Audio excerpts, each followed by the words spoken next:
This is the Mad Dragons Podcast.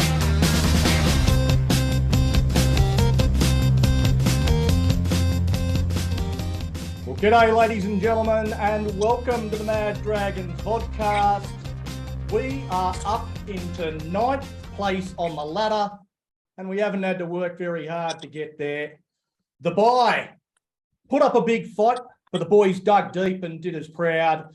This win should give us plenty of confidence heading into our round 2 game against the second placed Gold Coast Titans. We've got a big episode tonight. We've got a couple of very special guests. We're supposed to have Blaze from BKR Sports on shortly for Behind Enemy Lines with Big T. Big T will introduce him in just a couple of minutes. But our main guest tonight is, according to LinkedIn, the Dragons Leadership, Culture and Mindset Coordinator. He played 61 games for the Dragons between 1989 and 1992 and has coached over 400 games at the top level at Bradford, Canberra, Penrith and the New Zealand Warriors. Welcome to the show, Matthew Elliott. Yeah, pleasure to join you all, Mad Dragons. That's I can fully relate to that. I've met plenty of them. There's definitely plenty of them out there. Before we do get into a bit more of a chat with Matty, we might go over to the other Matty for the team list. First team list Tuesday of the year. Man, take it away. Yeah, thanks, Tony. Good evening, everyone. So the team list, not too many surprises, I wouldn't think. Fullback is Tyrell Sloan, Matt Feeney and Michaeli Ravalawa on the wings. Moses Sully and Zach Lomax in the centres. Now, Jaden Sullivan's been given the nod to play alongside Bant Hunt in the halves. Our props are Frankie Molo and Blake Laurie. Hooker is Moses Mbai. And in the second row, Ben Murdoch-Masila, Jaden Sewer, Jack Bird is the lock. And on the bench, we have Jacob Little, Zane Musgrove, Michael Mullo, and making his debut is young man by the name of Toby Couchman. Really looking forward to seeing him, as I think a lot of Dragons fans are, Donny. And on the extended bench, Mickey Molo, Josh Kerr, Billy Burns, Max Feeney, Junior Ramone, and Aaron Woods. There's certainly a few surprises, I think, in the team list this week, and we will certainly get into that and break it down a little bit later on. We do have plays on at the moment, so what we might do now. Yep. Oh, sweet. As we go behind enemy lines.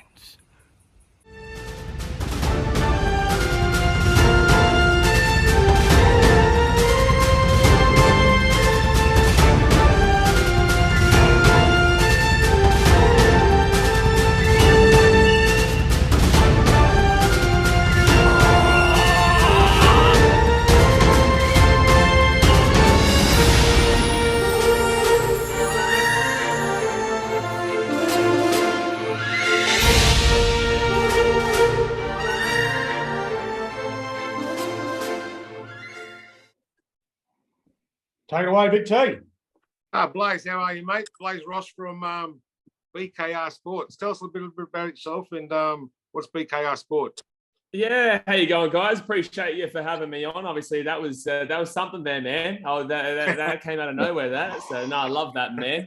Yeah, my name's Blaze. I'm from BKR Sport on YouTube. I'm a mad Titans fan. I've been a part of the Titans frontline for 13 odd years now. Traveled to every game with my vlogs. I vlog all the games. It's just at Leichhardt as we slap the Tigers. And hopefully we slap you guys this week too. But, I know it's going to be a difficult match there at Cogra, which I will be heading down for. But yeah, no, I just create sport content, man, and just love the footy. Oh, cool. No worries. Sweet. I'll just run through the Titans team. We've got AJ Brinson at fullback. Don't know much about this fella, Khan Pereira, Aaron Shott, Big Philip Sami, young fella, JJ Fafita. I think we'll go down that side and take him on. Foreign, do we know if Foreign's going to play? We don't know yet. Foreign and 10 forward to halves. Do you want me to reply or do you want me to wait for you to go through the team? Through the team. Jamin Joel, Sam Verrills and Tino Fasuamala Awi. I've been practicing that name all night. In the front row. Fafita and Stimson and Isaac Liu locking the scrum. And you got Little Preston, Mo Fodawaker, Aaron Clark, and Sam McIntyre. Chris Randall, 18th man. So just going through the team there. Big news for you guys. After Peter Stein. Yeah, no, absolutely massive, man. I've been That's saying huge for news. I've been saying for a long time now that I believed Dave was staying. You know, I'm really close with the club, so I was very, very confident that he was going to be staying there. But it is massive news for us because obviously the signing of David Fifita isn't just about the player himself and what he brings to the team, but it also represents something that the Titans have always been a place that everyone is a transition club where players will come and then when they get good, they'll go somewhere else, right? And we've never really had that ability to re-sign our quality players. And although there's always a lot of slander about Dave, if he doesn't score 17 tries and 300 metres in a game, there's always slander that he's overpaid and whatnot. Overall, it represents that we were able to hold off the Broncos, we were able to hold off the Raiders and keep our main man. So, no, fantastic news. That's cool, yeah. We'd looked at him for a little while, but then out of the picture. Firma, big loss. Bo Firma.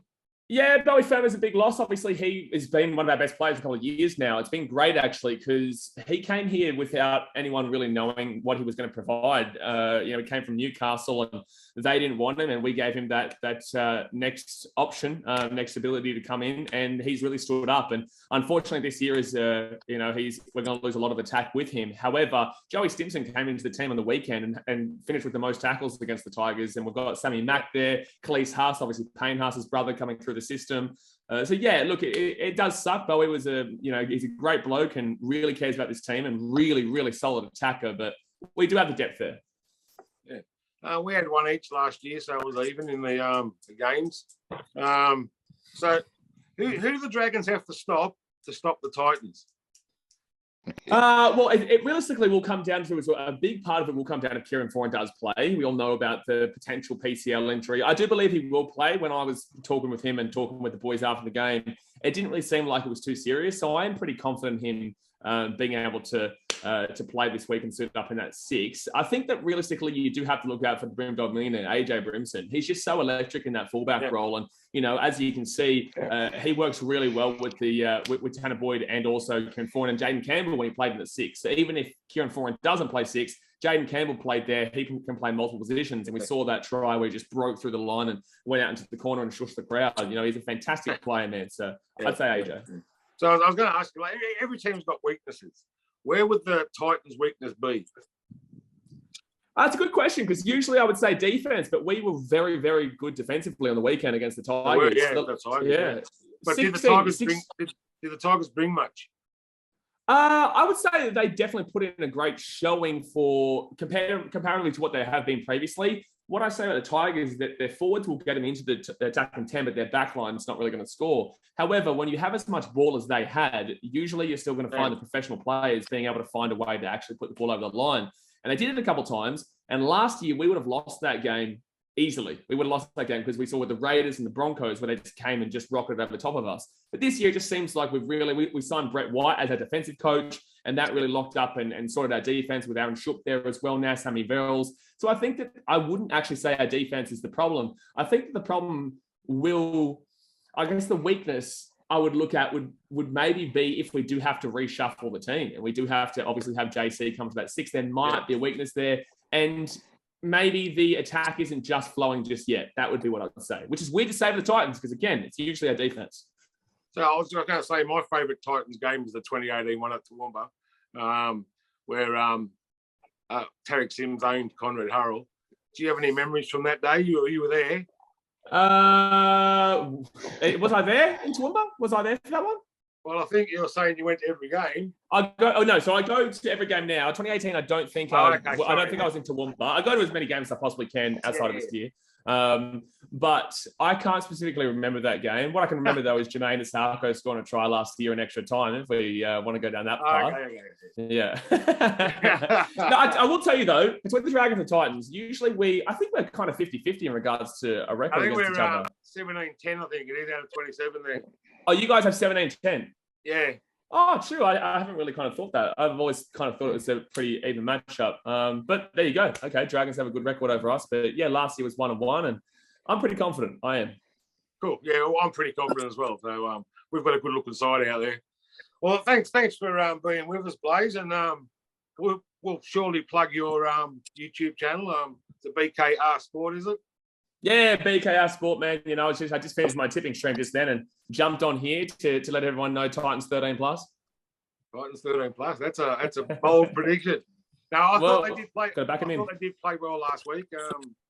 But also, like, I didn't think the Tigers brought too much. But look, it's just their backline, man. It's not that great, but their forwards are great. But again, the defense. But a lot of clubs, you look at their outside backs, and they're fairly thin. You know what I mean? Like, for outside back. So, like, you've got two youngsters on the wing. So, Jojo Fafita's in for a really big year. Alofiana Camprera was a rookie debutant. So, you know, I know that he's incredibly fast, and when he gets going, if you give Alofiana Camprera space on Sunday, you won't catch him. Fact. Like, it is what it is. He's incredibly fast. So don't give Alofiana Camprera space. He hasn't got it yet. If he gets it, he's gone. All right, don't underestimate the Titans. I've got them in the 8 this year. Yes, I love this guy. He's a great man. Has anyone else got a question for Blaze? I got a quick one. Yeah, Blaze, but you touched on your improvement in defence there, buddy. I just noticing there, you guys missed nearly 50 tackles last week, and I think you only got one bloke there in the run, so I did miss a tackle. So, we missed 50 tackles against the Tigers. Oh, I'm going about 48. Yeah, nearly 50 tackles. Well, we only conceded 10 points. So we considered missed 50 tackles, but we considered only 10 points. That means that our cover defense is pretty good. Yeah, I just made the point. You're saying your defense is improved. No, but fair enough. We miss 50 tackles in a game, we get flogged by 50 points, you know. So you're agreeing with what I'm saying then. The cover defense is actually pretty good comparatively because we're able to steal. Yeah, exactly what you said. Usually we would get beaten by 50 points, as you just said.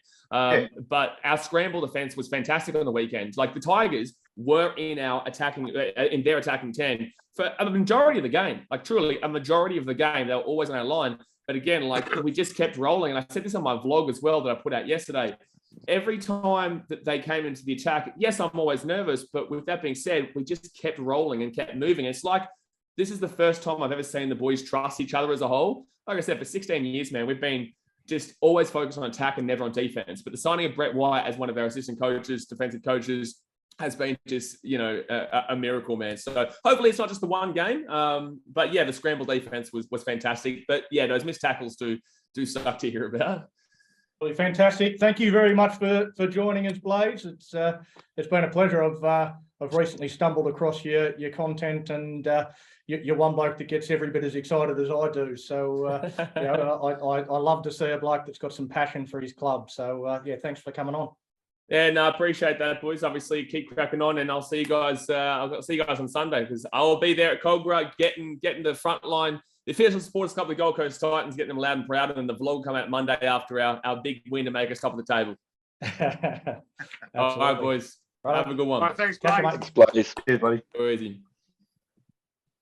All right, fantastic to get a bit of insight into the opposition. Always nice, a new segment for 2023.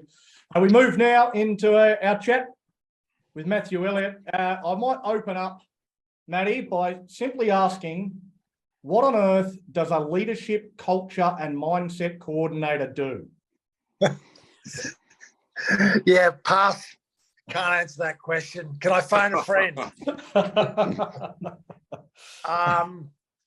I guess one of the things that how the roles evolved in the last 12 months was there was a recognition that because the club has a geographical divide in where the offices are and where the staff are placed, we needed to come up with a process and a strategy to unite, first of all, staff, and then the mindset stuff really focuses on one-on-one work with the players, where my expertise has been in the last 7 years, where I've been doing a lot of work with first responders, police, military, in that area. So it's a bit of an area where I've got a fascination with. So that's predominantly, I do some collective stuff. Like last night, I spoke to the junior rep teams that are coming through and just started to give them a foundation of understanding what mindset is. But predominantly, I work with a select few of the players in the NRL squad. Okay, fantastic. All right, well, The next question was actually supposed to come from Jesse, but he seems to be having some technical difficulties and can't get on. So I'll ask his question for him. He says, you've been around the game for a long time. What's your opinion on where the club is at with developing juniors? And is there anything the club could be doing better in development and retention of our big catchment areas? Really great question, and an area of real focus for myself just at the moment in strategic development. So the first thing is that in the time that I've been here, there's been a real improvement in uniting the development approach across the whole club, rather than looking at it at two different junior clubs, taking a united approach across the whole club. And I think you'll see that certainly we've got a player making his debut this weekend, and Toby Couchman. You'll see that work is starting to pay off, particularly in the next 2 to 3 years. The players coming through will come through a system of high quality coaching that is all dovetailed into making them NRL players, rather than winning SG ball competitions or Harold Matthews competitions. We're focused on creating NRL players now, and we have a great catchment, an unbelievable catchment that we need to take advantage of. There's no doubt about that, and perhaps that hasn't been done well enough in the past. Is it an example of that? I suppose guys like Jet Liu, Sevilio Tamale being pulled out of that SG ball side to play in sort of NRL trials to sort of get them better prepared for NRL footy, rather than staying and trying to win an SG ball premiership. Absolutely. And that, what we need to do is, even when they're down there practicing for weekly contests, the focus needs to be on, not winning games. We want to win games as an outcome of the process, but they've got to get ready to play NRL. We've got some young players that when I arrived here came in so talented, super talented, but underdeveloped to play NRL. Hope you can understand that. Everyone's talented in the NRL. So talent might get you there, but it's not going to keep you there. Talent might get you there, but it's not going to win the team games.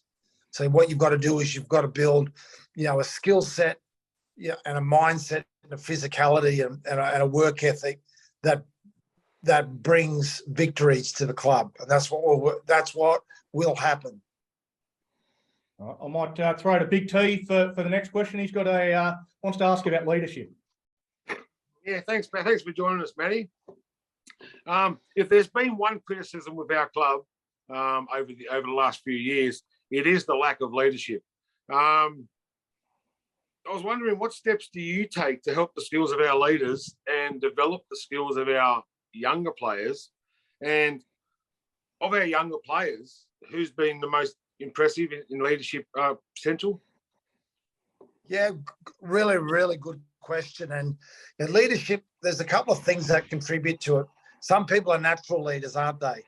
And even if you look at our skipper at the moment, Benny Hunt's only in his 3rd year of being a captain. And he's a great on-field leader, but that he's now developed into an off-field leader. And I can tell you around recent events, the way that he's stepped up and got control of the playing group's been really impressive. But the point you make, and it's a little bit what I tied in before, is that we need to teach our emerging players how to lead as well. And this doesn't mean having a C beside your name, or it doesn't mean being a part of the leadership group. I was very fortunate that I came through under Brian Johnson and Mick Beattie, and the whole squad led. If you did something out of line, don't worry, the coach never got to you. Your teammates did. And we're creating an environment where that's going to be the case. But that you can't click your fingers and tell everyone to do that. That's a learned practice and a learned culture. Yeah. So your role is you mentor the young guys and like bringing them through, like teaching them how to behave. Yeah, and teaching them how to hold each other accountable and themselves accountable, not words. Words are easy. I always say that. So easy to say run a marathon, isn't it? I know I'm going to run one next week. Well, but all I'm saying is I'm making the analogy there that you've got to hold them accountable for their actions. Yeah, that's fair enough, yeah. And, there's recent enough evidence to say that we've still got work to do. Yeah. But I also feel extremely confident about the direction that we're going, and also excited about, where the club's going to end up in the not too distant future. So of our young blokes, who do you think's got the most potential of being a leader? That's a really good question. I think Zach Lomax and Blake Laurie, while they're not young, they're emerging, and they certainly have a lot of those great qualities that we spoke about. But I think even behind that, once Jaden Sullivan, Tyrell Sloan, Junior Amon, who once they get some more NRLs games under their belt, and they can start to adapt to leadership approach, they'll also have an impact there as well. Oh, cool. Thanks very much, Matt. Righto. Benny's got the next question. His question is about prevention, I suppose, of off-field incidents. Benny? Hey, Matty. How are you? Thanks for joining us, mate. Yeah, welcome.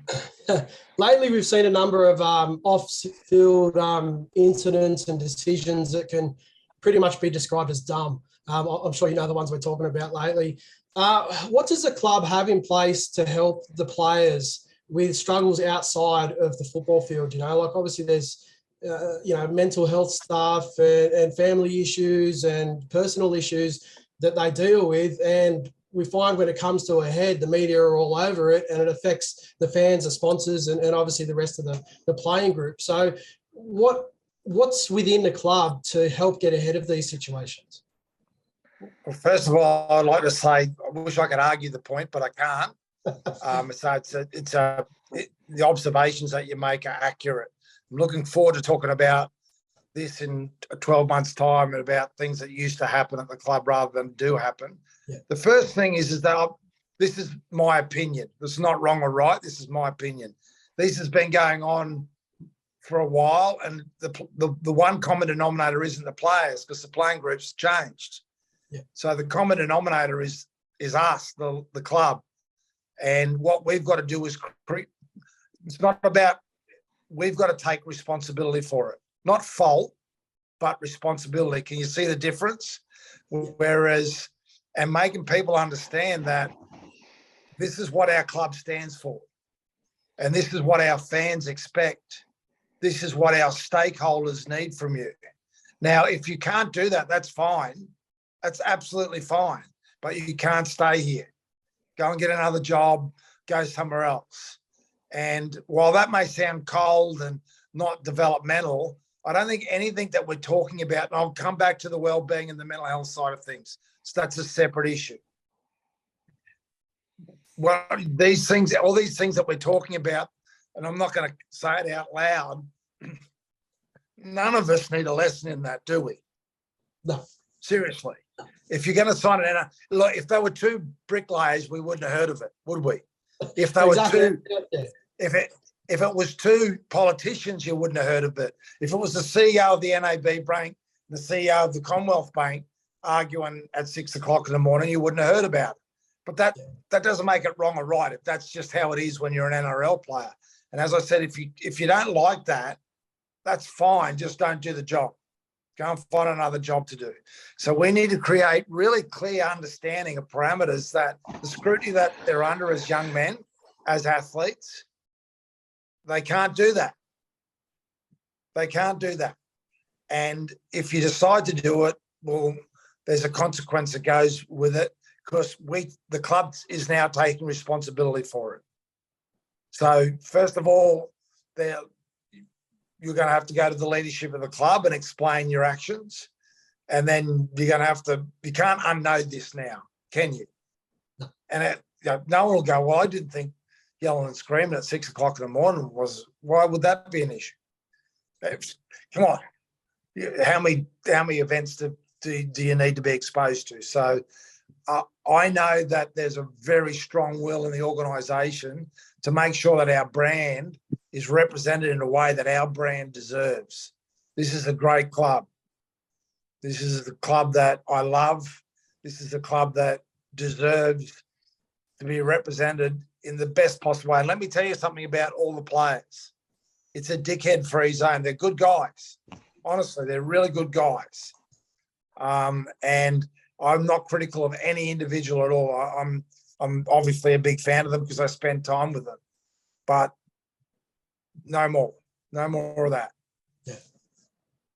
So obviously, like before it happens, you know, like I've played a bit of footy myself and a bit of rep stuff, and I know it's a huge sacrifice, especially for young guys. They miss out on a lot of normal social interaction, a lot of education. You know, they sacrifice their schooling to go to training and all the commitments of weekends. So they're not really a normal, knock around blokes like we are. Like you obviously went through the system, but they do miss out on a lot. So what systems are within the club to help them mature at a sort of normal rate so that they're not doing these sort of dumb things? Like obviously we need to stop it before it happens, because the media get a hold of it so quick, especially with the Dragons for some reason, and it just makes us look like the laughingstock of the NRL.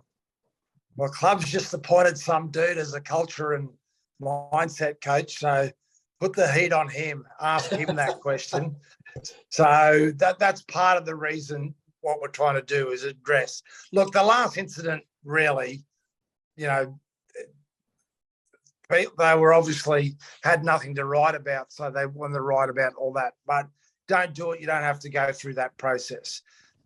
I'll just give you couple of things in answering your question. So the other thing is that there's a whole lot of support available in making the players understand the environment that they're in, creating awareness. This is outside of my role. Our Scott Stewart, who's the wellbeing officer at the club, I've seen other wellbeing operations. He's at the leading edge. He's really good. So all that support they know is available, and all that support is given to them. So there's no excuse.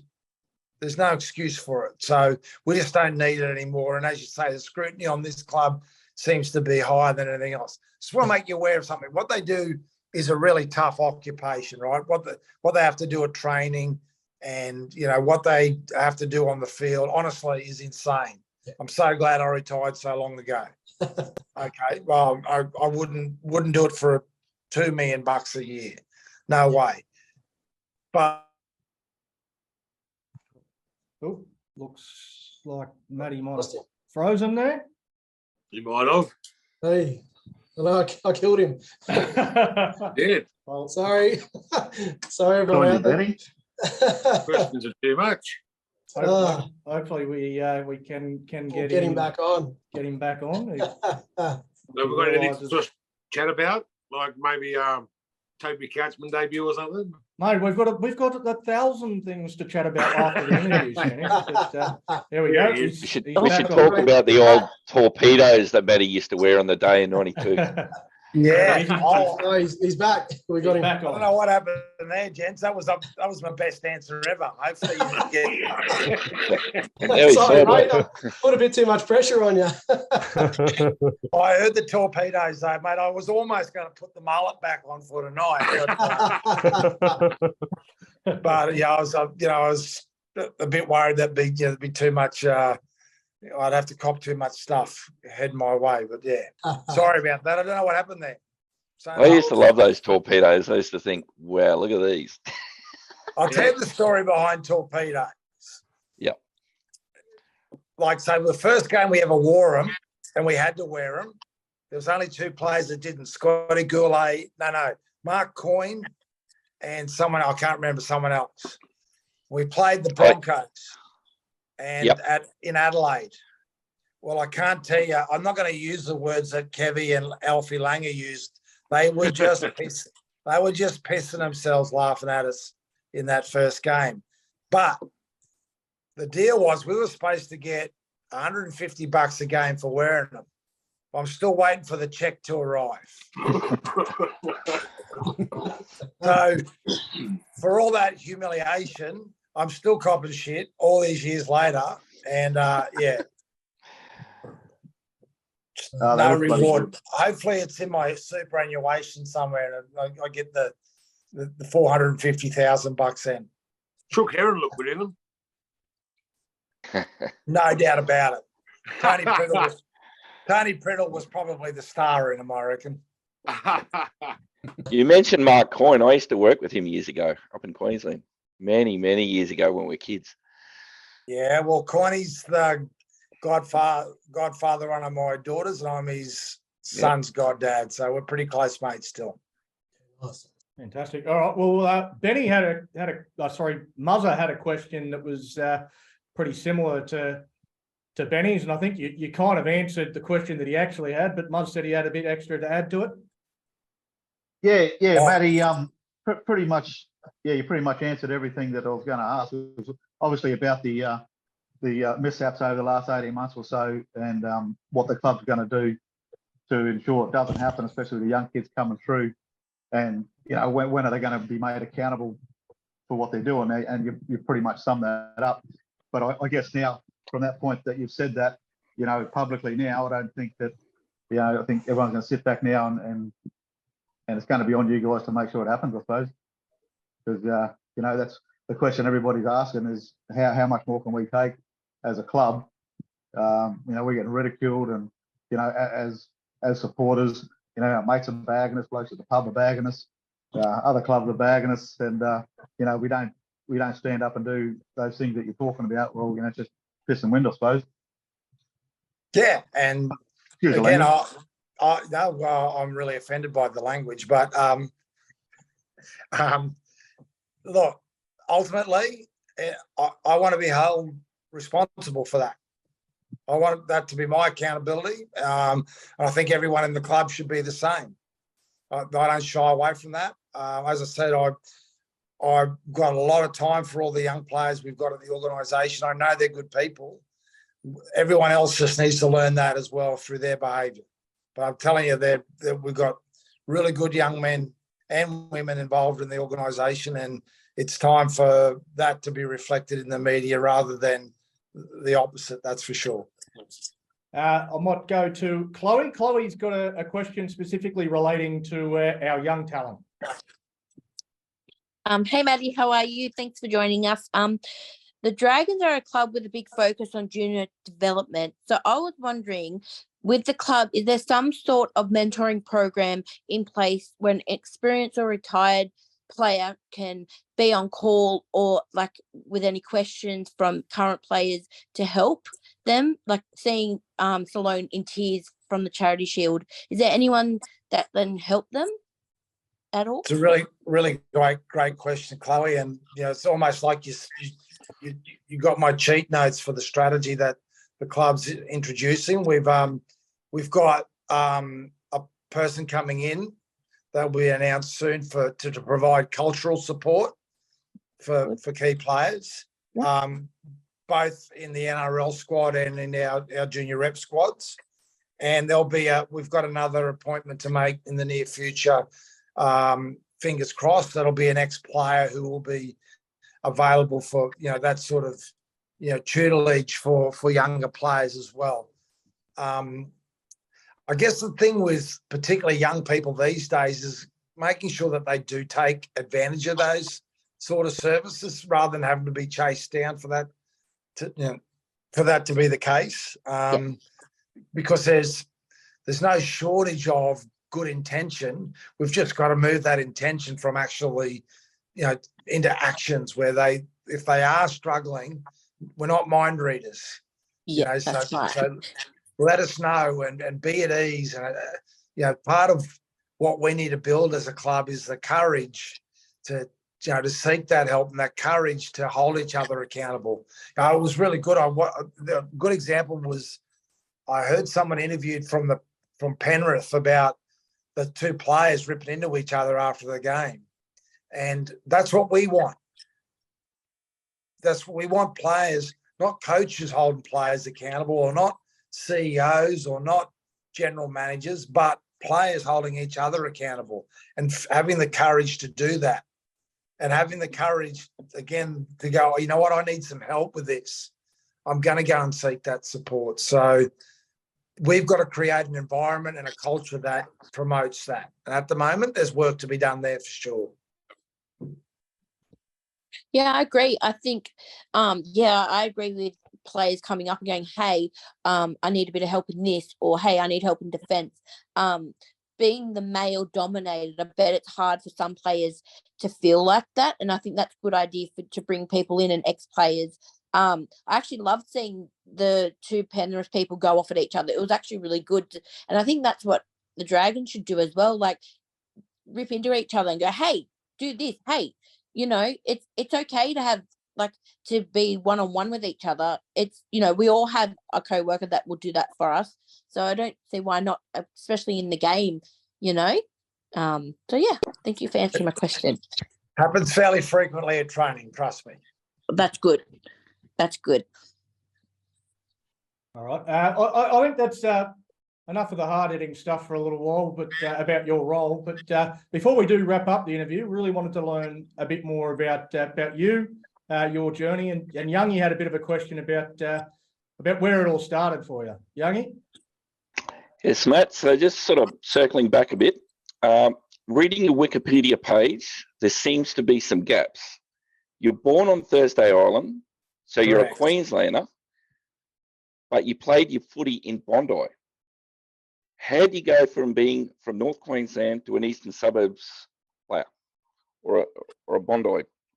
Well, that's a good question. I grew up in Townsville, predominantly did all my school there. I went to uni in Lismore, and I got a job in Sydney. I was supposed to be a school teacher, ended up being a youth worker at King's Cross and around that area, and I played cricket. I was a cricketer before I was a footy player, so I was playing first grade cricket, and a bloke in the third grade team said, do you play footy? And I said, oh, yeah, I love my footy. So I ended up at Bondi United, which was a very unique experience, and that's where I got called back in the day. I got called up to the Roosters reserve grade team, or under 20s, and then reserve grade team back in the Reggie's team back in the day. Right. Beautiful. Move on from there. Hasman's actually got a couple of questions, I suppose, about the start of your playing career before you got to the NRL. Hasman? Thanks, Tony. So, Matty, you played over in as France as about a 22, 23-year-old. What was that experience like, and how did you go from France to St George? That as a question, I actually revealed this the other day. We go up and we have these vulnerability sessions, but I loved France. The footy was wild. It was very violent back in those days, but it was the only time I was a full-time footy player was in France. Obviously, we used to work back in the day when I played for the Dragons a million years ago. I'd still be there, but my ex-wife got pregnant at the time, so we came back to have a child, and Penrith had toured over there, and because we'd won the comp, I played the Penrith team, and they actually asked me to come back and play for Penrith after that game, and I was living in the eastern suburbs, and I drove. This is again 1989, so 88 when I got back. So driving from the eastern suburbs to Penrith to train was so much fun. So I did that for a week and said, no, I'm just going to go back and play cricket. Long story short, a guy called George Morocco, who played footy with Perry Haddock, said, you got to get this bloke from France. And I had a trial. And the sad thing about this story was Craig Young was our coach at the time, our former chairman. And he came up after the game and said, look, you went great, but we've got a lot of really good back rowers. But in that week, I don't know if you remember a guy called Jeff Selby, who was a up-and-coming superstar of the game, who I'd never met, Jeff. Tragically had a car accident. So that's how I ended up at the Dragons. And, my trajectory from there was I had to retire at 28 because I had bad knees, and the club took me on in a coaching role and a development officering role. And, that all that opportunity I got to remain in rugby league wouldn't have happened unless I was at this club. And I still feel very indebted to Jeff Selby. I quite unusually, his ex-girlfriend works in my business. I didn't know, as I say, some people that were in that car at the same time are very close mates of mine. So it's a very strong association. And as I said to you earlier on, I'm here because I love the club and I want to make a difference. I'm not here to advance my career or anything like that. I just want to see the club back where it deserves to be. Wow, that's a compelling story. I didn't know that. I wasn't aware that that's how you ended up at the Dragons, but a tragic story. Yeah. We might move on to Muzz had a question about your debut. Yeah, Matty. Cogger round 3, 1989. That's it. Off the bench. Do you remember how much time you got off the bench and who you replaced that day? I do. Well, I was a back rower, and Trevor Bailey, who was our hooker, got injured about 10 minutes into the game. So I played the whole game at hooker, and I actually got the game ball that they used to you get a game ball every week. I got the game ball that week in my debut, which was pretty humbling. And I love telling this story because I tell it to Albert, Craig Young as well. Craig was the coach. And Johnny Fafita was out that week. I don't know if you remember Johnny. Johnny was back from injury. So John Dowling, the reserve grade coach, said, Albert wants you. When I was in the old grandstand at Cogra. And I walked in there and Albert was down writing notes and he looked up at me and went, reserve grade, and then started writing his notes again. So that was the delivery of me getting dropped back to reserve grade after my debut. But I thought it was hilarious. I think it's hilarious now, not so at the time, but that sort of talks about the era that we're in. I guess it went from in the Roosters, there was no coach didn't even tell you. We just looked at the sheets that were pinned up against the wall. So, but it was, I was so blessed to be at the club at that time and around that group of men that I got to share time with. It was just unbelievable. So you got the game ball, then got dropped. Yeah. Oh, nice. Only Albert can do that, mate. It can be a brutal game at times, that's for sure. Benny wants to go to Benny wants to talk about a game a little bit later in your career. Benny? Yeah, mate. So your last game, the 92 grand final, you're playing off the bench. Obviously, you've got a lot of passion for the club and you bleed red and white. What's it like to play a grand final wearing the red V? Like, what's it mean to you as a player? Oh, it means so much. There's a story behind this. I'll give it to you because so right through the semi-final series, I played off the bench, but about 60 minutes every game. And in the grand final, I didn't get on until 15 minutes to go, maybe just over that. I think Ryan HG called me the raffle winner. They said that I won. I went to the Leagues Club on the Friday night, won 2 cook chooks in 15 minutes in the grand final in the raffle. So they called me Raffles. But it was a really interesting story. And this talks about the mateship that we had at the club at the time, is that it was going to be Wally Fulton Smith's last game at the club. And,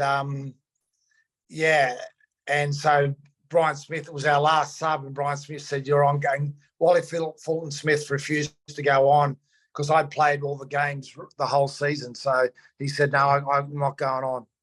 You got to put Matty on."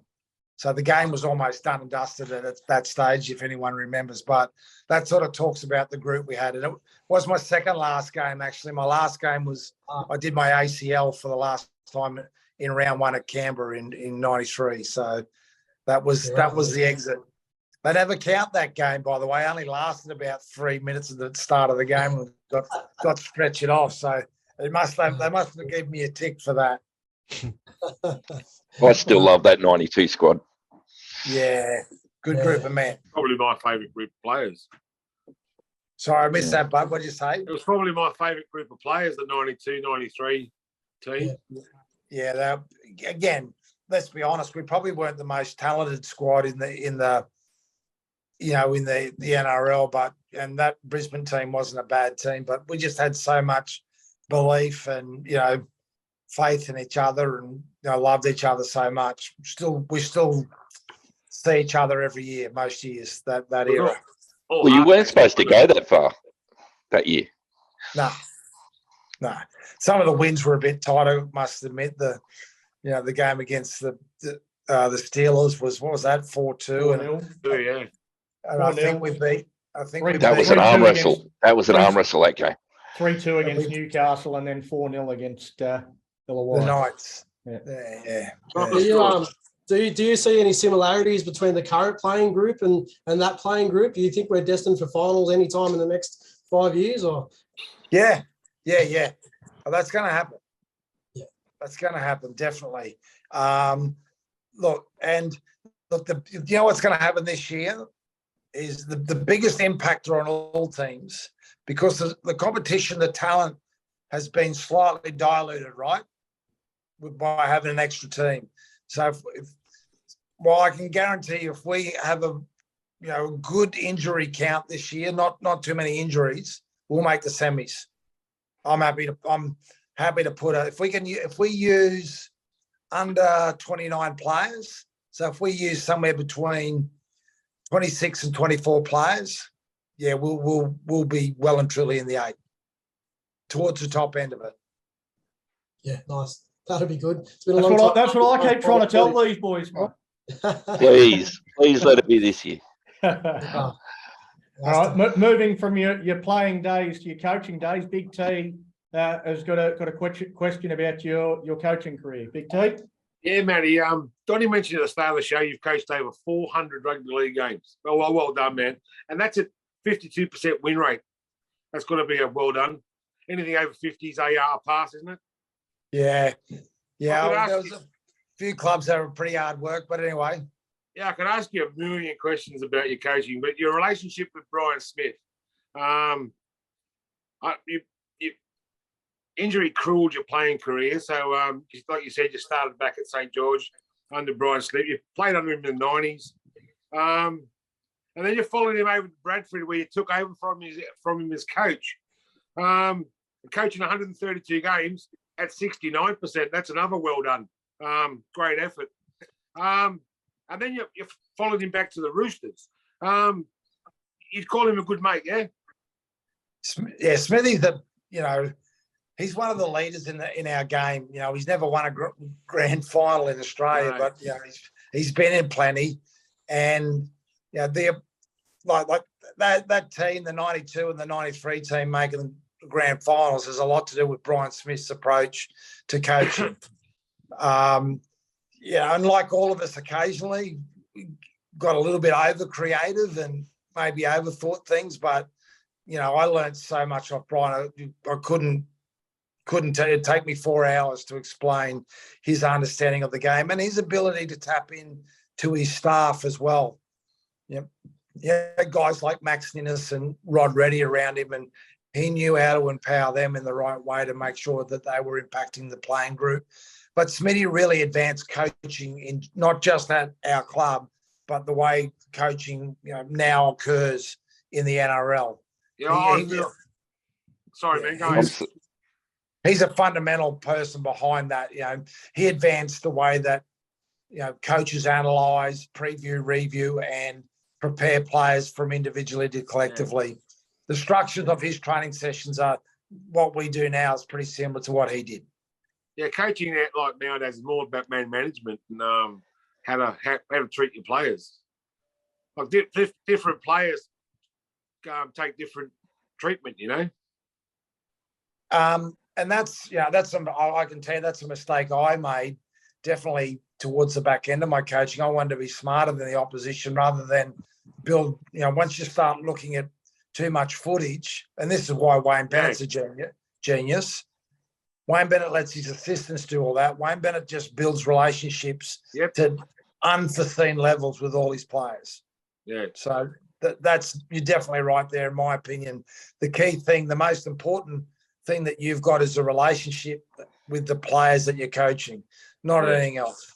You just got to get those players up to play a good game and play to their best ability.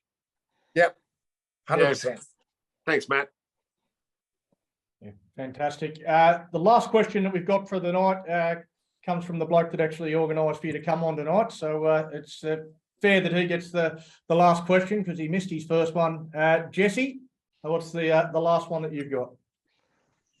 Hey Matt, thanks for coming on the show tonight. So my question is, you've been involved in the game as a player, as a coach, and now you're involved obviously in the media.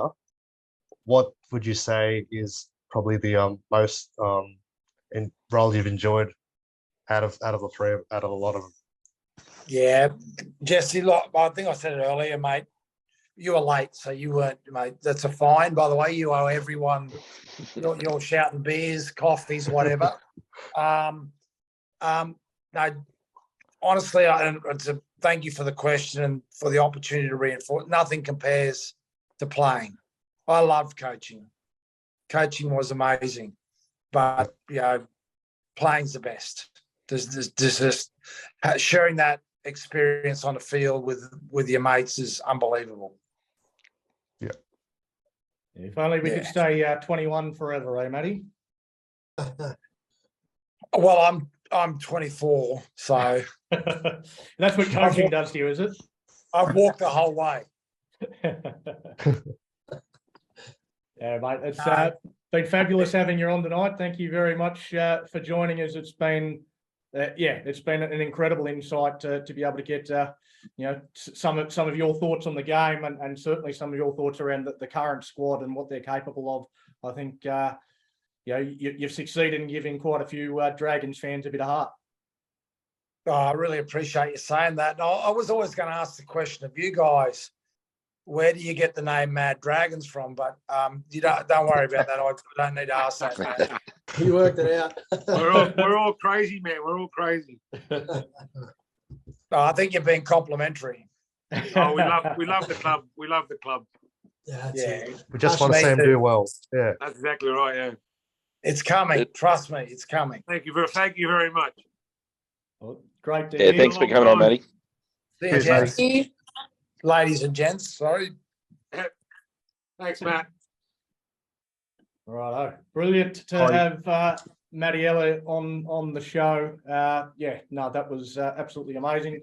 Apologies for the technical difficulties there with Matty going a bit sideways there for the second half of that interview. That was actually really good. That took me way back in time. Made me feel like I was back in '92, and I was almost pumped again. That was good. Yeah. Brings back memories. And it's great to hear some of the things that he says about the current squad and what he thinks that they're capable of. And if we can stay relatively fit, he's comfortable. We not only make the 8, we'll be at the top end of the 8. So it's certainly good to hear somebody else say that, because I feel like I'm the only one at the moment. I think you are. I'm on the bottom part and 9th or 10th. We all have hope. We all have hope. We're just not confident to say it out loud like you are. and he's really got to say it though, hasn't he? He's not going to come out and say, "I don't think we'll make the 8. We're going to go." He's the captain. He's the captain. Well, he wasn't necessarily like Benny wasn't necessarily asking about this year. He said, "Are we going to make the finals in the next 5?" And he was the one that then steered it towards, well, we'll not only make it in the next 5, we're going to make it this year, mate. That's every team at the moment, isn't it?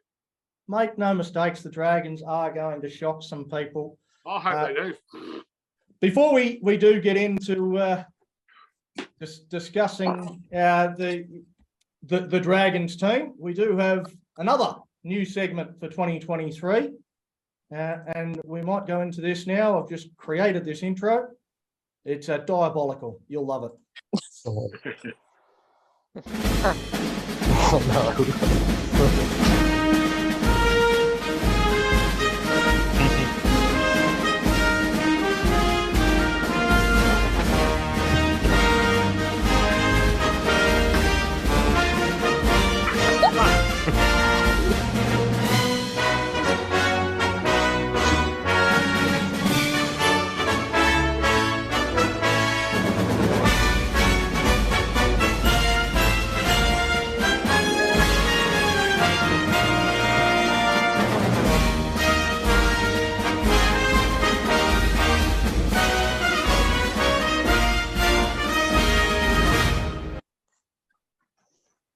we go. Jesse. Yeah. Diabolical is Dragons an trivia. understatement. Yes. So a trivia question this week. So our opposition is the Titans. So I've gone with a bit of a Dragons Titans theme. So the Dragons and Titans started playing head-to-head since the Titans' entry into the competition in 2007.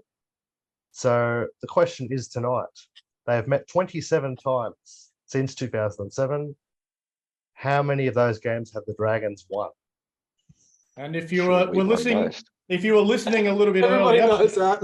if you were listening a little bit earlier, Big T's already given you the answer.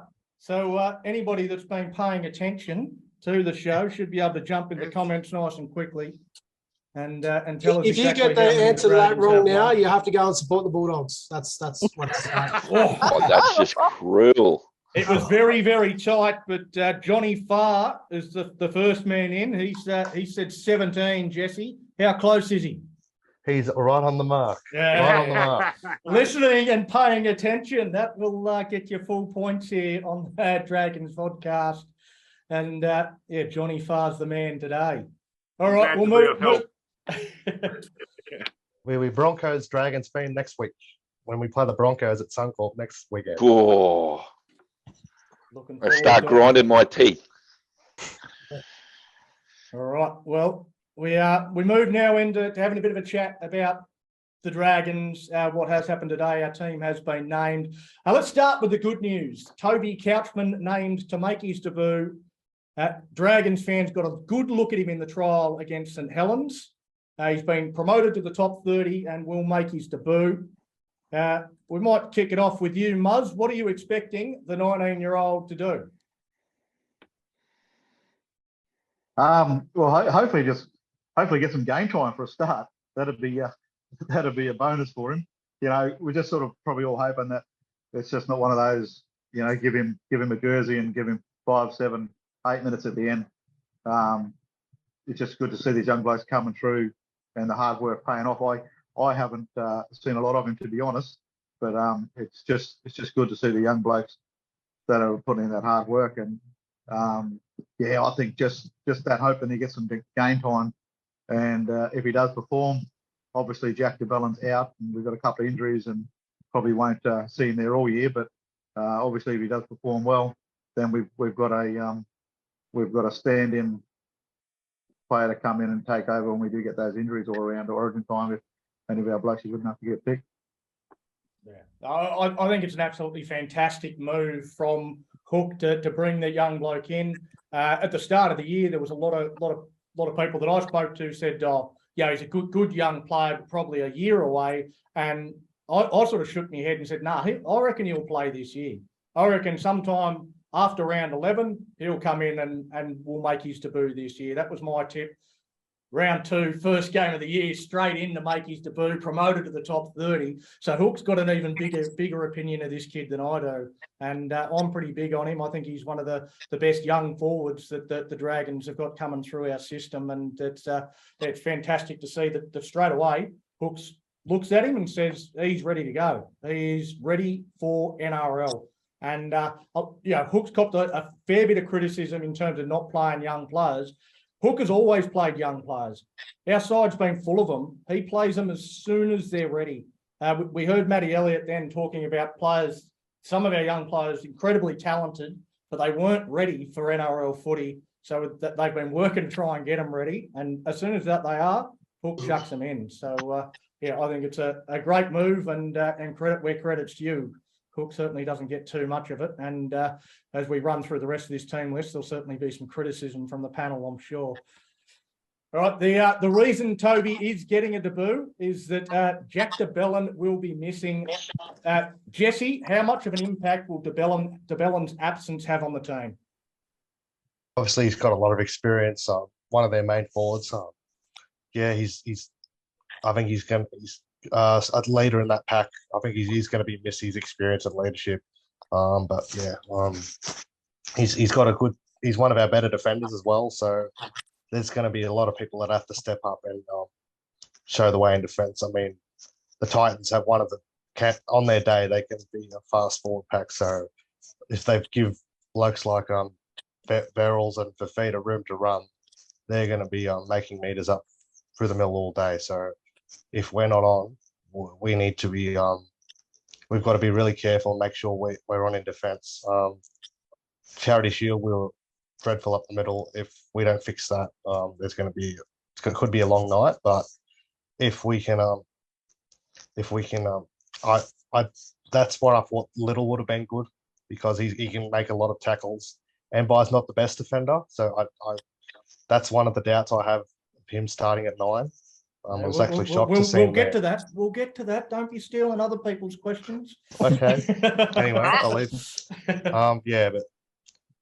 Yeah, his defense will be missed. So yeah, hopefully the rest of the forward pack can lift and they can play together as a team and take down this Titans forward pack, because it's a big forward pack they're up against this weekend. Yeah, no, I think there's some great points you made there, Jesse, in terms of that middle defence is going to be sorely missed.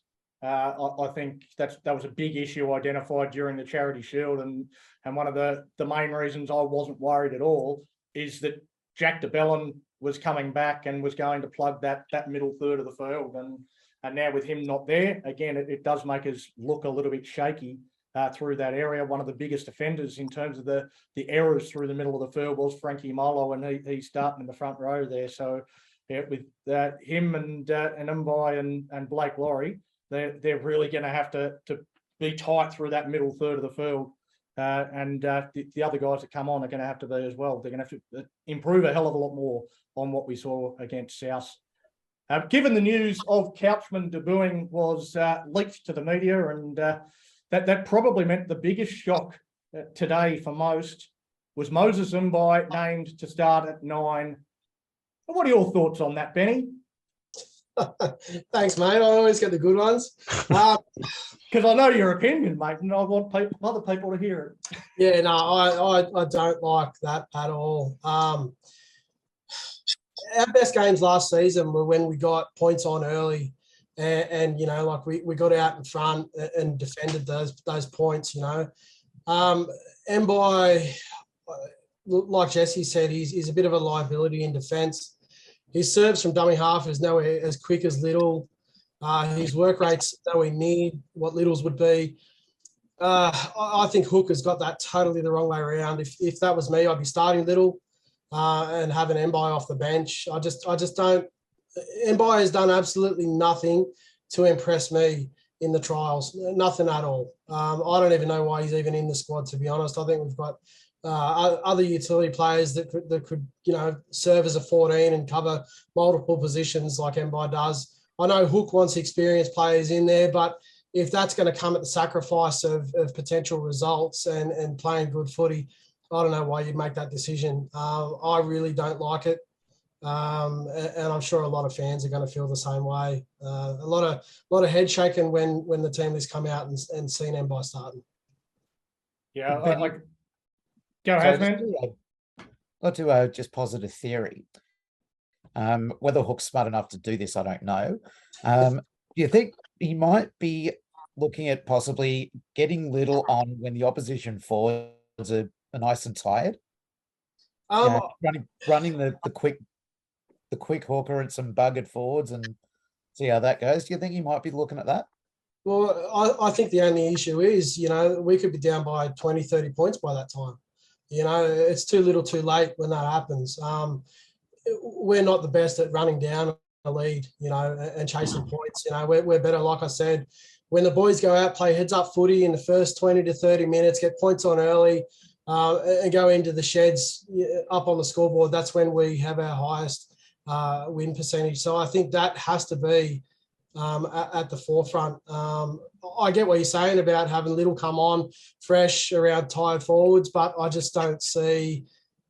I think it's too risky to be chasing a lead by then. If the Titans are out in front, we're going to be playing catch-up footy, and we're not the best at that. So I don't want to be playing from behind against the Titans, that's for sure. No. For me, I like whether he starts from the bench or he starts the game, Moses Mbai is probably going to play about 20 minutes. So would you rather him be on the field for the last 20 when the game's on the line, coming on, replacing a tired Little when the game's up for grabs, or playing that first 20 minutes and then having your best dummy half on for the last 60 minutes rather than the first 60. So I don't know that it changes too much. I would be concerned if Moses Mbai is still on the field, after 25, 30 minutes. You've got to get Little on pretty quick. I wouldn't want him to be out there for a long period of time. Yeah, I hope you're right, but knowing Hook, I think Mbai will play a bulk of the time just because he goes for that experience. And from what I've seen of Mbai, I don't think he's really got much to offer. Yeah. All right. The other big news today, and it's not necessarily team news, but Junior Ramone's stand down has been lifted by the NRL, which means that he is available for selection and is on the extended bench. Youngie, you think Junior is some chance of ending up in our 17 by game day? Well, I certainly think it's an opportunity. I think it might happen. He was a big part of that squad last year, and despite what's happened, I can see him playing for sure. I can see a late change happening. Yeah, no, that's I don't think it'll happen. I think that he's every chance of being 18th man. I just don't see him coming straight into the NRL side first game. I think he'll play at least half a game in reserve grade and then sit on the bench as 18th man as cover. Maybe a little bit of penance, who knows? But would he be fit enough to play? Would he have passed on? Training the house down, according to Aaron Woods, mate. Training the house down. Aaron Woods, the Dragons spokesman and the authority on all things training. He's the authority on everything at the moment. The Dragons, it's player that's been there for 2 years is fronting the club. Yeah, anyway. I've got other thoughts on that. Well, he's been overlooked too. So I thought Woods would have got selected. Well, again, I'm surprised Hook left him out. Well, I'm not at all surprised. I didn't think he was going to be in the side at all, but there are plenty of people that think he. I'm just saying I'm surprised Hook left him out. Woods is too busy with all his media. I don't believe in this thing about Hook having his favourites like Woods and Mbai. He just thinks they're the best people for the job, and when they're the best people for the job, you'll pick them. You might disagree. I certainly disagree with some of the individual selections that he's come up with, but I don't think it's a matter of playing favourites. It's we've got better options than Woods now, and they've been given the opportunity. So I think it's another good thing to see. But yeah, Woods is still in the extended squad. So like Junior Ramone, he could be brought into the side. So there's still some Dragons fans hoping and praying that Woods is in the 17 come game day. Do any Dragons fans actually like Woods or? No. I haven't met any fans that actually like him or rate him. Anyone on the chat, anyone at all that likes? I don't think his stats were that bad. Not as bad as what people are saying. No, they weren't. Yeah, but it's not just stats. It's just everything. It's attitude. It's showing up and doing your job to the best of your ability instead of just moseying on, having a cuddle, and then playing the ball. Like it just. I don't think he really gives a fuck about the club, to be honest. I don't think he's got any pride in the jersey. I think he's just collecting a paycheck. And now that he's got all his media duties, it's even cruisier for him. Yeah, I don't buy into that. I don't buy into that. I think that he likes the club as well as any other club that he's been at. But he turns up and he's been playing the same way for the last bloody 5 to 10 years. So I don't know that he's got that much worse. He still just turns up, he lumbers forward. It's just the game has changed, moved forward. He's got a bit older and a bit slower. So the game's passed him by. This will be his last year and then he'll retire. He'll play most of the year in the reserve grade, I'm hoping. I think we're all throwing shade at him. Who haven't we asked a question of for a while? Chloe. All right. Well, always a lot of speculation about what position Jack Bird is going to play. Some want him in the second row, some want him out in the centres, some want him at 5'8", and some even suggest him as an option at fullback. But he has been named at lock. Do you think this is the right spot for him, and will he stay there all season? I prefer. Oh, that's a very good question. Now you got me thinking. Well, for Jack Bird, I feel like that he could be anywhere. So, like, he could even be the number 14 because he can be like I see him at lock, then I see him at 5'8", then I see I think if say Jaden has maybe he's getting tired, maybe he could replace Jaden, but yeah, he's one of those players that can be anywhere. So Yeah, I think that's why I kind of like him at lock, is Yeah. that it gives him the freedom to play a lot of different types of roles. He can play as a ball player, he can Yep. play as a ball runner, he can sweep to the left side, the right side, he can play as an extra fullback. There's so many different ways we can use Jack Bird as a lock. I think it could be really dangerous in terms of how we structure our attack. He will be a big focal point, and I think gives us an extra dimension that we haven't had over the last couple of years with the ball in hand.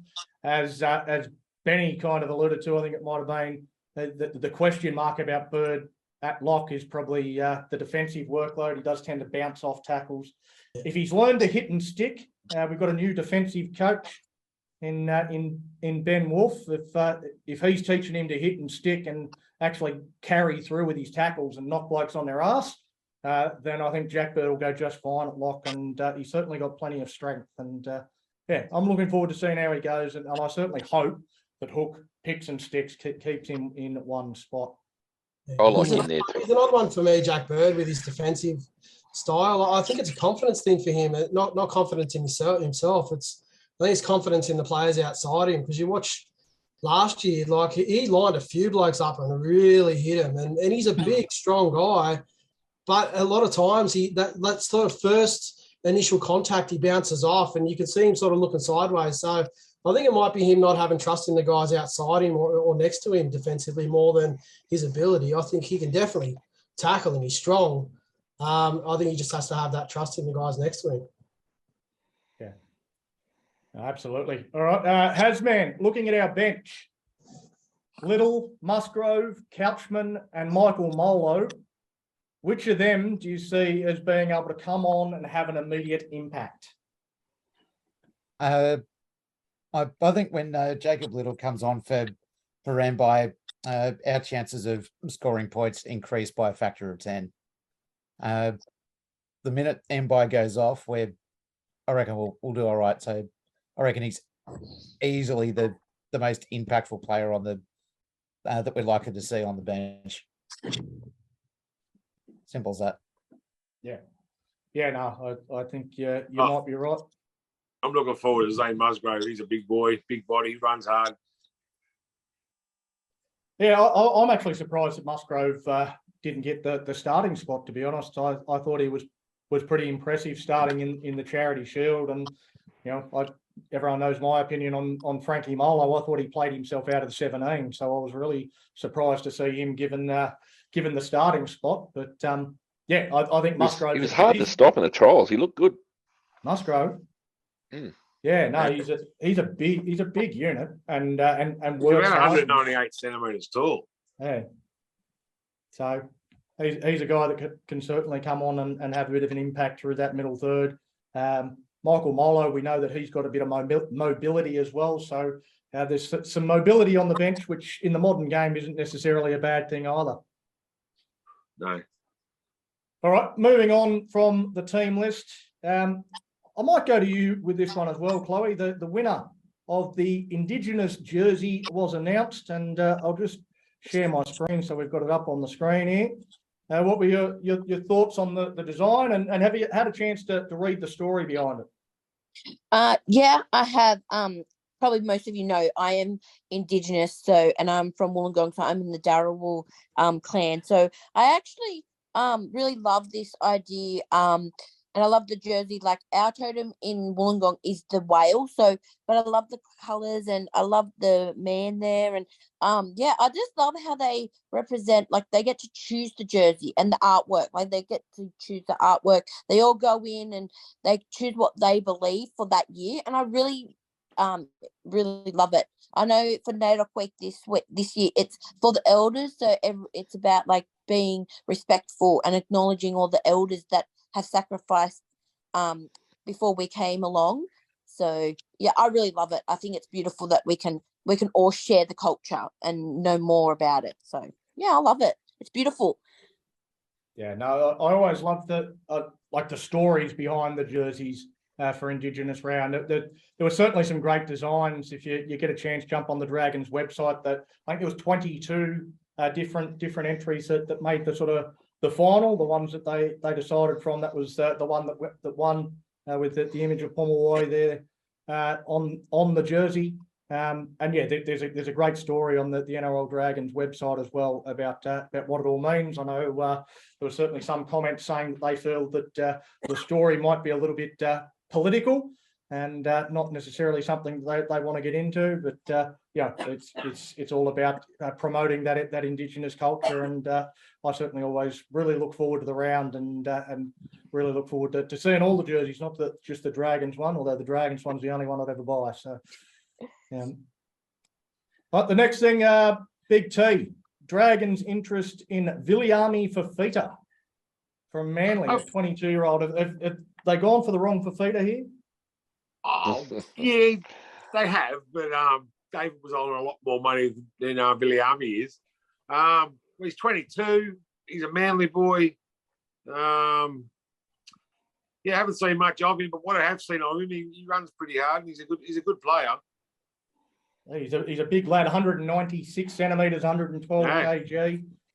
So there's plenty of him. We can certainly do with a bit more size through our a big body. A few shows ago that we need size, and Zane Musgrave's a big boy, so we can get Viliami for feeder. Yeah, it'll be pretty good. 22 for a props. 22, that's right. Yeah, that's not old, so yeah, plenty of time. Yeah, he's got a couple of years to go before he gets the craft right. Yeah. Well, props don't tend to start hitting their straps until later in their career, do they? That's right. Yeah, 26, 28. Yep. Yeah, well, is that a bit of an old world thinking though? Like we've got guys like Payne Huss now, sure. And it seems every second prop that comes through now is 18 and an absolute freaking mutant. Yeah, that's right. They are. But, I think size is what we need. Yeah, no, I'm certainly looking forward to seeing if we do end up signing him. Some talk that we're looking to get him for this year as well, which would fill our last spot if we get him for this year. We need a bit of grit too. Like I saw some tackles on the weekend, and Kafusi was like the snapped cheese. It's like, oh, that's what we need. People to get up in their grill and just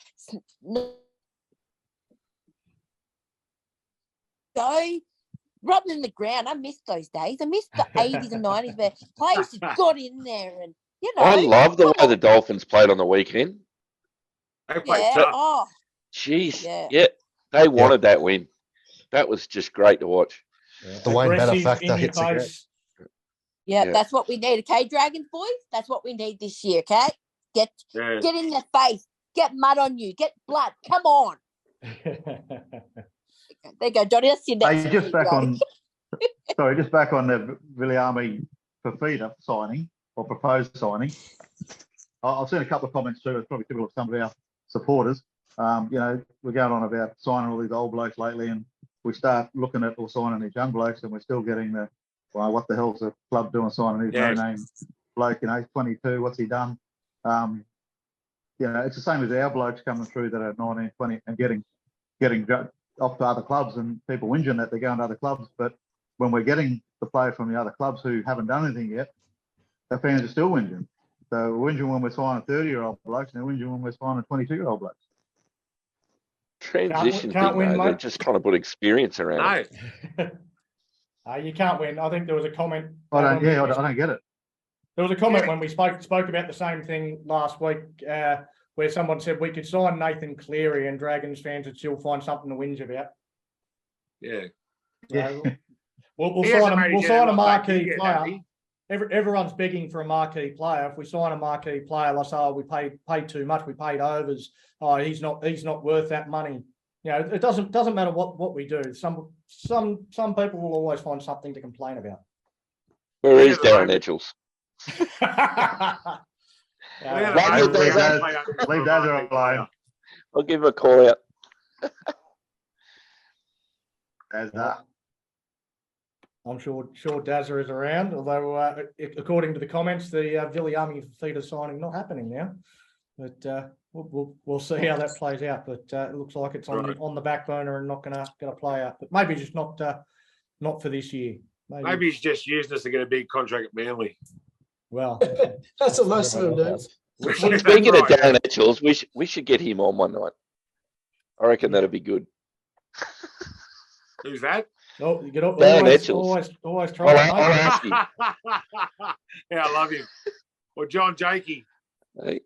John J, yes, I've met John. He's been down here a few times. Yeah. How are you, John? How, Johnny?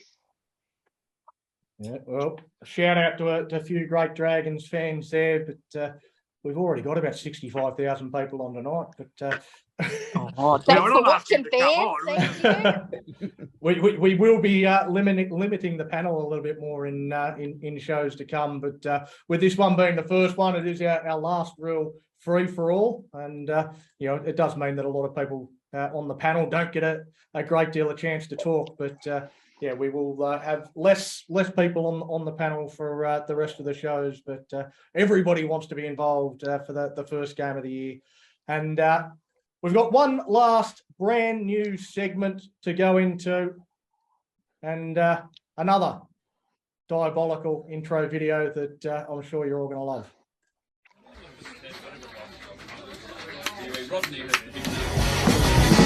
All I want, all I need, all I claim is a big multi. All I want, all I need, all I claim is a big multi.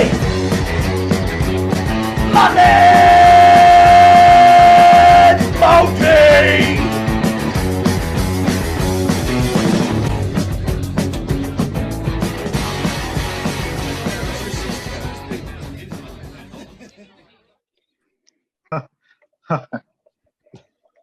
All I can say is I'm glad that was you, Donnie, not me.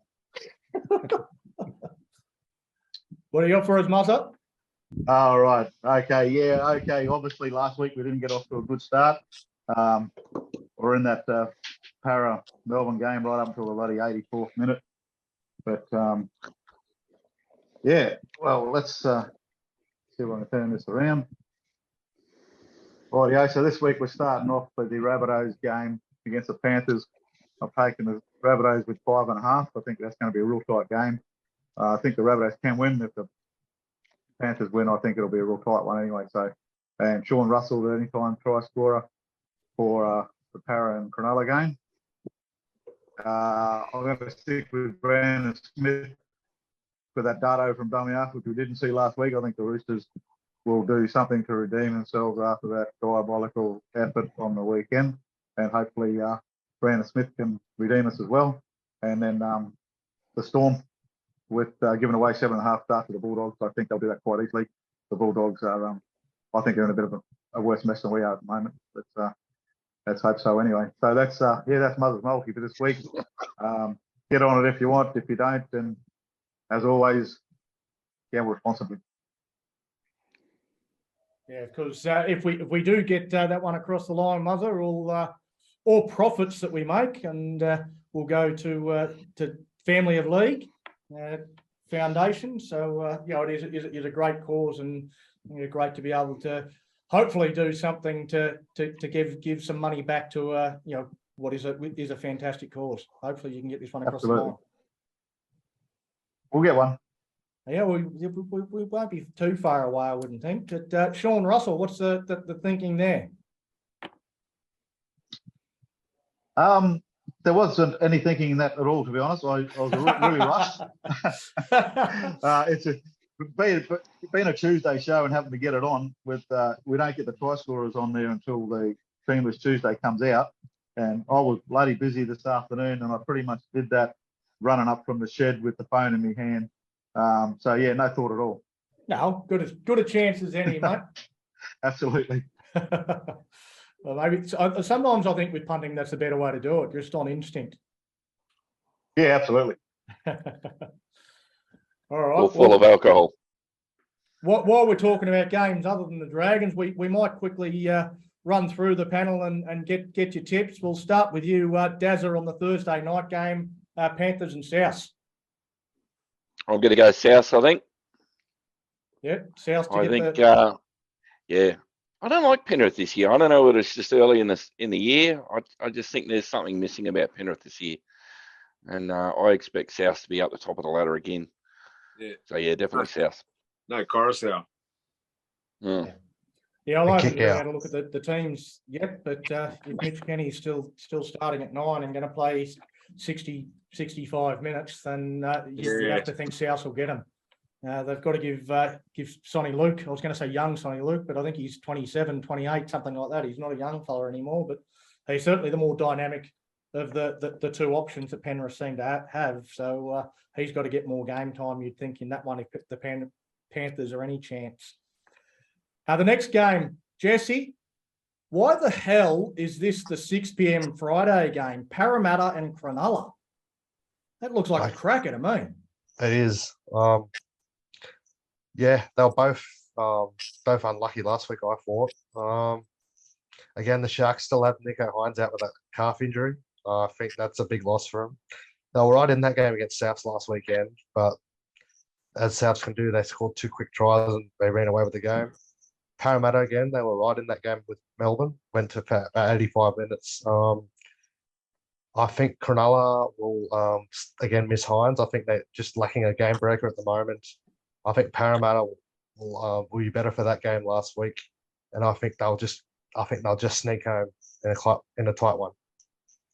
Yeah, no, it's a big game, I think, for both clubs, and no one wants to start the season 0-2, and yeah, it's a great game for that 6 p.m. Friday slot. It'll be 3 o'clock in the afternoon over here in the West, so it's going to be a tough one for me to be able to watch, but I'll do my best trying to watch it on the sly when the boss isn't looking over my shoulder. But Big T, 2 teams that both had 1 point wins in round 1, Brisbane and the Cowboys. Also one of only 2 games featuring unbeaten teams. Yeah, Broncos and the Cowboys are always a cracker of a game. If you remember a few years ago, there was a length of games where it was only 1 point difference, they're just a cracking team. But I looked at the Broncos last week, and the Broncos looked really, really good against the Panthers. Adam Reynolds, he just gets better with age, that bloke. He's battling a few injuries at the moment. You could see that last week when he got a huge hit and his back was playing up. But yeah, I think I like the Broncos in this one. Yeah, Brisbane certainly. Sorry, surprised. Daz. Sorry, mate. That's just sacrilege. Brisbane certainly surprised me last week. Being at Suncorp as well, Brisbane home game. Yeah, I think I'm going to say Brisbane by 4. Brisbane certainly surprised me a bit last week. The Cowboys, they had a bit of a lapse that kind of let Canberra back into the game. They looked like they had that one well in control, and all of a sudden you turned your head and it was 18-all. So I don't think that'll happen again. I think the Cowboys are a quality team, but Brisbane certainly showed they've got some quality as well. Yeah, this might be one of the only 2 games that Adam Reynolds plays. So they really need to win so long as he's on the park. I like Tom Flegler as well. He's a beast. Off the Redcliffe next year. Yes. What a good pickup. Broncos are back. They got Reece Walsh back too for the Broncos, so good addition. Combo goes back to the wing. All right, Chloe, the Roosters back in Sydney, looking to atone for that round 1 thumping they got at the hands of Redcliffe, taking on the New Zealand Warriors. How do you see that one going? I think it's going to be a close game. I watched the game on Sunday with the Roosters. They were a bit soft in parts. But then it was the Dolphins' first game. it's going to be. Oh, I don't even know. I do like both teams, but might go Roosters by 4, maybe. Oh, I think so. Yeah. Yeah, Yeah. well, I think the Roosters should get that one done back in Sydney. Yeah. They don't like being embarrassed like that, and I think they'll put up a better showing. Although the injury to Matt Lodge, I think it's a big out for them. So, again, it'll be interesting to see how they cover it. I'm sure they'll find another $1 billion player that they can come and just chuck in there. Yeah, no Jared Hargraves either. Yeah. Yeah, so they've certainly got their fair share of outs. It's funny, we're heading to round 2, talking about how many players are missing from each club. It seems to be more than they normally would be at this time of year. But anyway, we move on. Hasman, the Dolphins' first game in Redcliffe on Saturday evening should be a sellout up against the Raiders. How do you see that one going? I still think I reckon the Dolphins will get up by, I'm going to say 12 to 14. If they can sort of bash up the Raiders the way that they did the Roosters last week, I can't see Canberra being able to sort of stand up to that any better than the Roosters did. Look, it's their second game. We've only seen 80 minutes of sort of what they can do, so there's not much to go on for Canberra. So I think it's more sort of the unknown that might do Canberra in. But no, I reckon the Dolphins will get up again. Yeah, no, I think they're every chance at the moment. I think they're still at pretty long odds, the Dolphins. But the way they played on the weekend, if they can reproduce that, they're going to be hard to beat. 265. Yeah, they're going to be hard to beat. Good price for the Dolphins. Yeah. Benny, I might give you the last two, Benny. The Storm, with another round 1 win under their belt, they head back to Melbourne to take on a Dogs team that already has a few people asking questions of them. How do you see this one playing out? Yeah, mate, I think the Storm will get them. I think Canterbury, there was a lot of hype about them coming into the comp and how well they'd recruited and how well they said were hoping to kick the season off, and it hasn't eventuated. I don't see them pulling it together within a week. I think the Storm are just going to be too good. They're too well drilled, too well disciplined. So I think it'd be the Storm quite comfortably. Tigers Knights, that's a real tough one. I'm just going to go the Knights because I like the Knights more than the Tigers. But yeah, no real reasoning behind it. I think they're both. It's a game that could go either way. Tigers can bang on points at will when they really want to, but they're also pretty ill-disciplined and can leak points in just the same. So I think if the Knights can keep it together, they probably will just get it done. So yeah, both those teams, the Knights and the Tigers, I thought were probably the two most ordinary looking, along with the Dogs, I suppose, in round 1. So yeah, it's a real race to the bottom, that one, in terms of who's going to be the less bad rather than who's actually going to win it. Yeah, I think all the talks of the Dolphins being the wooden spoon has definitely gone out the window. So I think it might be Tigers might be looking good for that again. But we'll see.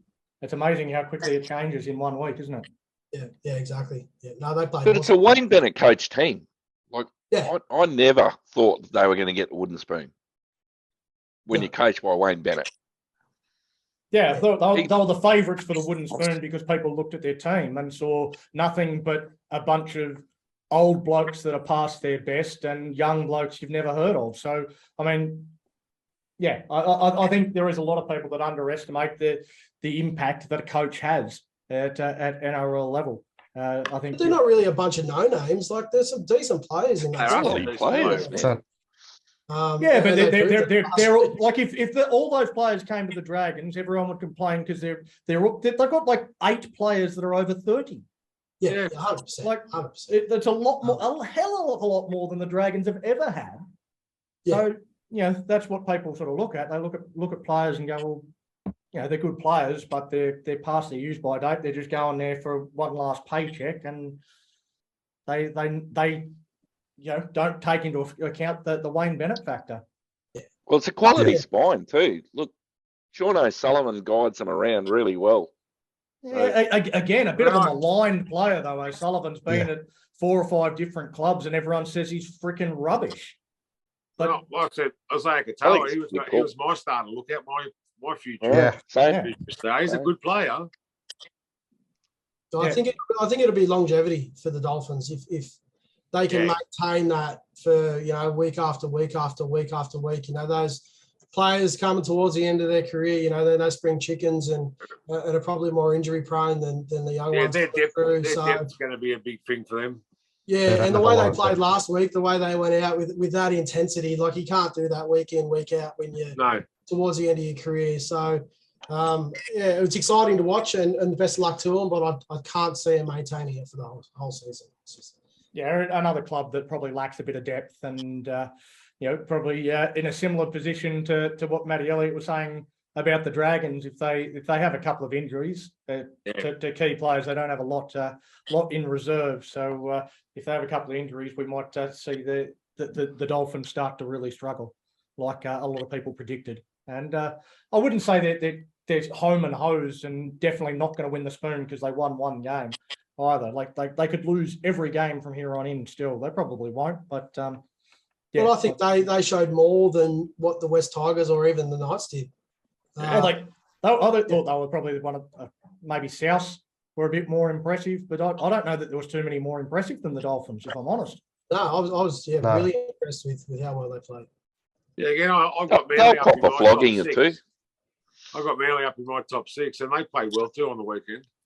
They only played the Bulldogs, but yeah, and certainly some questions as to whether Manly played well or the Bulldogs played poorly. Yeah, that's right too. But I thought Manly did play well. Cherry Evans and Turbo just tore them apart.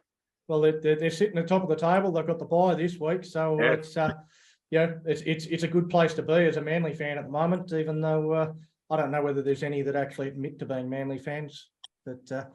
No, I'm not a Manly fan, but I do like their squad. Oh, fucking not be. Yeah, you'd be getting booted off the show if you're a Manly fan. It's only Dragons fans here. All right. What I might do now is just move in and can I have a look at some of the lower grades over the weekend. Certainly not going to go through all of them, but just going to have a look at some highlights and going to first of all have a look at the SG ball. The St George Dragons have not beaten the Illawarra Steelers in the SG ball competition since 2011. 2011 was the last time the St George Dragons beat the Illawarra Steelers. So it's been a long time between drinks as we see Dylan Egan scoring that first try there for the Steelers. They led 10-0 Illawarra. They came out of the gates. They were actually dominated the first half as we see James Walsh get that pass away and T. Umariki Jeremiah Takere scoring over in the corner to make it 10-0. And Illawarra had all the field position, looked like they were dominating, about to score another try here. And here is one of the great foot races.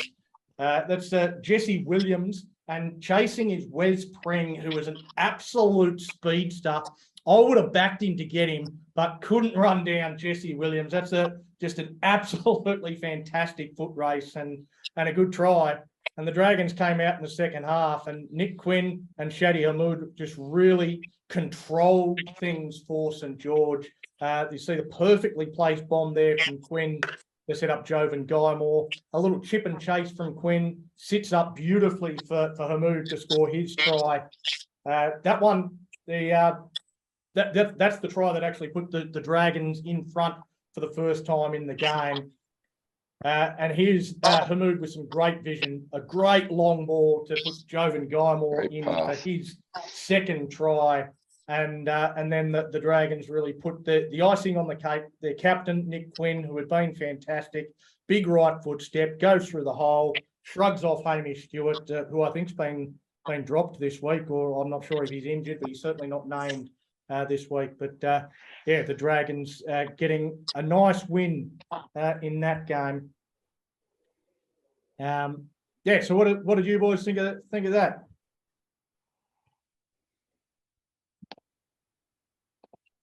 Big T, anything? Yeah, I didn't actually watch that game, but some of those tries really look good. Really look good in those players. What age group's that one? That's under 19. So a lot of those boys will actually be. They're actually fighting each other for spots in the Jersey flag side later in the year as well. Right, yeah. Once the SG ball season finishes, the better players from each squad will then go up and train with the Jersey flag side and be fighting each other for spots in the same team. So it's a really interesting dynamic, and I'm sure a lot of the St George boys will be rubbing it in every chance they get and reminding the Steelers boys of that win. Yeah. Of our junior boys, our Illawarra side is definitely stronger than the St George Dragons side. Historically, in all of the grades, I think I noticed the other day we had one win out of 12 games or something in the lower boys in the other teams, and yeah, it wasn't looking good, and the Steelers were up the table.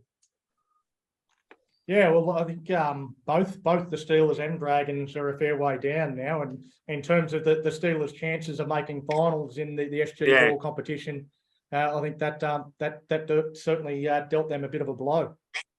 Yeah. All right, we might move on. We'll skip the other lower grades. So the Laurie Daly Cup side, a really great come from behind win to take top spot in that Southern Division. The Andrew Johns Cup side, their season comes to an end, so it's a little disappointing to the under 16 side. They needed a 34-point win against the undefeated Macarthur West Tigers, but went out, threw the ball around, had a crack, but in the end they went down. So we move into prediction time for this weekend's games.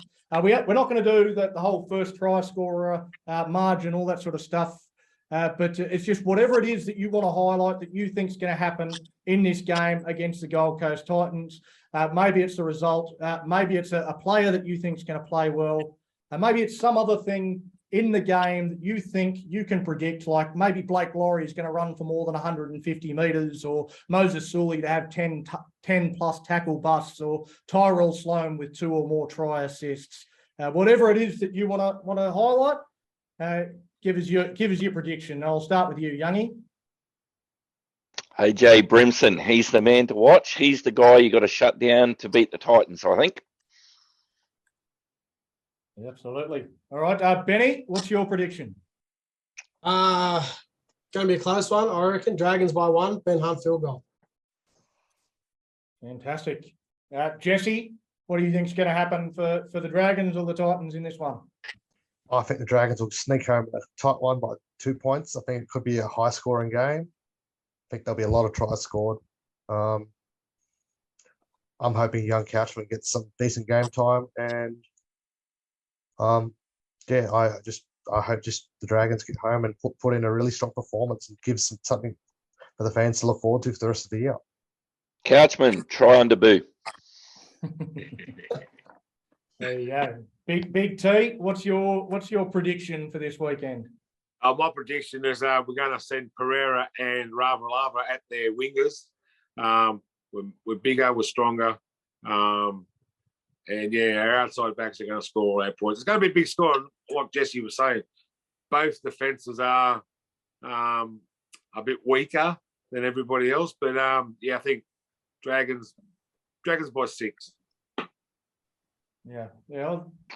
I don't know about that, but the Titans, they certainly look pretty good defensively on the weekend, but hopefully we throw a bit more at them. Yeah, but last year they couldn't throw 2 games together to save their life. Yeah, it's a different year, mate. It's a different year I for everyone. understand that, but I understand. And I don't think Kieran Foran will play. Big call, and that'll be a big blow if he doesn't. Chloe, what's your prediction for this weekend? I hope Jaden Sullivan has a good game and will get a try. And I also hope that Tyron Stallone has a few try assists. That too. And Dragons by 2. There you go. Hasman. Predicting Bud Sullivan will go in from close range at least once, if not twice. Ben Hunt to kick a long range field goal, and Dragons by 2. There you go. And last but not least, Muzzer.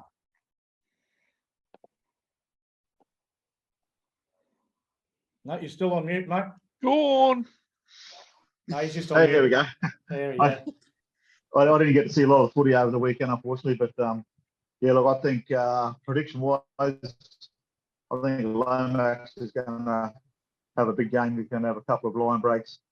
It will be, yeah, maybe some high scoring. If we can make them miss 50 odd tackles again, and we only miss 40 odd, 49. it might blow out a bit. But Dragon by 16, only because I'm always really confident. How many flick Is passes? do you Lomax reckon, Maz? is Lomax still playing on the other side of the field? Yes. Is that the Yeah, Moses Yeah, Sully has said that he is looking forward to playing on the right. So with Ravaloa? Ooh, they're dangerous. going to continue with that experiment, and we get a chance to see as it develops whether it works or not. I don't know whether we've seen enough to make that judgment just yet, but yeah, we certainly haven't had the opportunity really to see our backs do anything really. But Our the answer to forwards that is, man, haven't really set a platform. Neither did Embo. What was that, Muzz? I was just answering Hasman's question about the flick passes, and the answer's 3, at least. 3 flick passes. How many find the mark? Yeah, 3. 100. And now he's doing it the other side. The touch judge, the It's out first left row, or The thing is, if he does miss though, I think- if he does miss, Finai's got a much shorter turning circle than bloody Rabber. So if it all goes, you've got a better chance of catching him. How ridiculous is it though? The team coming off the first bye of the year, playing the last game of the second round. Yeah. Every other It's just team except for Manly. How they Tigers work played 2 games. How they work that out is beyond me. We'll be fresh, mate. We'll be very fresh. Yeah, Bloody I know. wannabe. as long as Hook's not giving the fire up speech at the start of the game, we should be right. Because I'll do it. I'll do it. Might have to fly the Mad Dragon over. So long as the boys have sobered up from Mudgee, I think we'll be okay. They've had 7 weeks. What it feels like 7 weeks.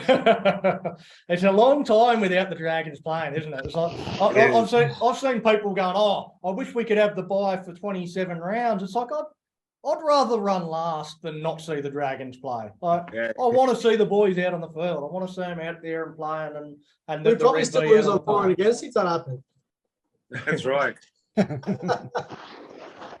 Yeah. Anyway, my prediction is that at some stage during the game, Zach Lomax will go to the sin bin, and Or a backslam.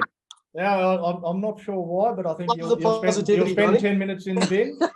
And my other prediction is that Jaden Sullivan and Jaden Sewer will combine for at least 1 try. So I think that's going to be a developing combination between those two. I think that's going to be incredibly dangerous for other teams to try and contain. So I think either Sullivan will lay one on for Sewer, or Sewer will give one to Bud on the wraparound with a bit of an offload and set him up one or the other. But they'll combine for at least 1 try, and the Dragons will win by 14. So that is where we wrap it up. On a real nice positive note, the Dragons with a big win this week against the Gold Coast Titans. Come on, Dragons fans, fire up! Fire up. See you guys. So, guys, thanks very much.